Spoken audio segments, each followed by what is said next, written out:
Sahabat RHLG TV berjumpa kembali dengan Rickson di sini.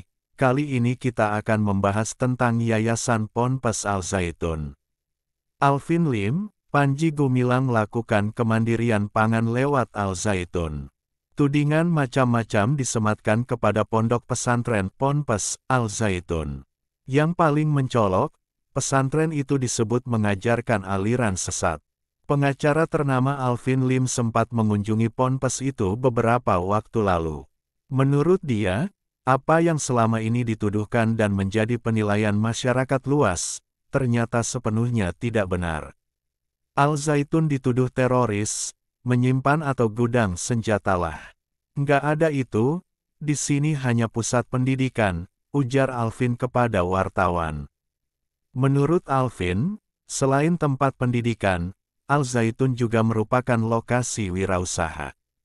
Ada tempat peternakan ayam, pengolahan daging ayam, daging sapi, perkebunan pisang Carvendis, dan padi kosi hikari serta ikan tuna di sana yang Alvin menilai bahwa apa yang dikerjakan di pesantren itu seluruhnya adalah kemandirian pangan dan hal-hal yang sangat baik.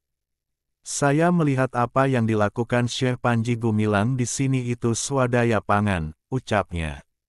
Apalagi, Alvin yang merupakan kuasa hukum Panji Gumilang dalam perkara gugatan pra-peradilan penetapan tersangka tindak pidana pencucian uang (TPPU) oleh Bareskrim Polri, mengaku disambut baik saat berkunjung ke pesantren oleh para santri.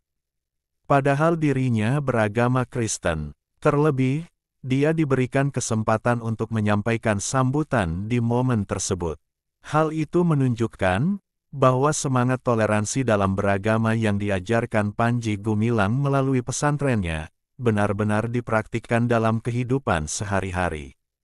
Bagaimana saya yang berbeda agama, saya Kristen, saya memberikan sambutan tidak antipati, nggak ada sedikit pun kebencian dalam hati mereka, para santri.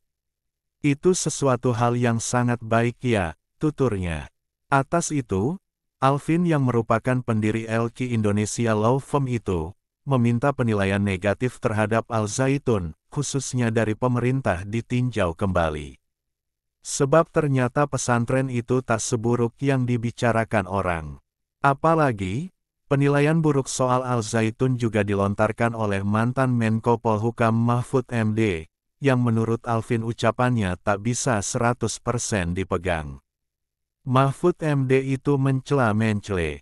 Kemarin dia dukung Jokowi dan dia dijadikan Menko Polhukam, lalu saat Pilpres dia terima petisi 100 yang bertujuan menggulingkan pemerintah Bapak Jokowi dan dia kasih tahu caranya, tutur Alvin.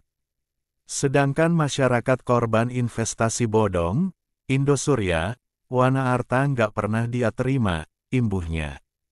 Sementara, kuasa hukum Panji Gumilang lainnya yang juga dari LQ Indonesia Law Firm, Hamdani SH, MH, mengatakan tidak ada hal sesat yang diajarkan di Al Zaitun. Hanya pendidikan dengan kurikulum yang normal sewajarnya saja yang diajarkan. Masyarakat sekitar ponpes pun sangat terbantu dengan kehadiran ponpes tersebut. Apa yang diajarkan Al Zaitun tidak ada yang menyesatkan.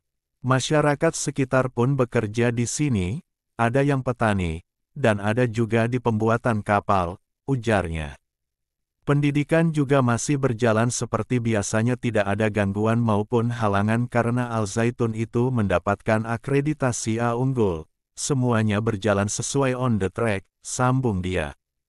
Penilaian buruk tentang Al Zaitun, menurut Hamdani SH, MH terjadi karena si penilai belum mengetahui secara langsung ponpes itu seperti apa dalamnya. Lebih lanjut, ia mengaku sedih dengan kondisi ponpes saat ini.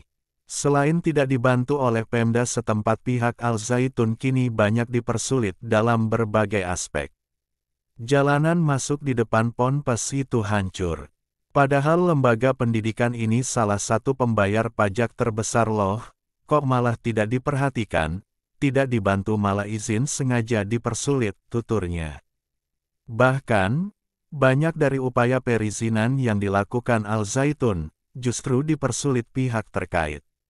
Bukan cuma itu, Pajak bangunan kawasan Ponpes malah dinaikkan 1.400% berkali-kali lipat, yang padahal fungsinya untuk pendidikan. Izin-izin dipersulit oleh pemerintah daerah Indramayu.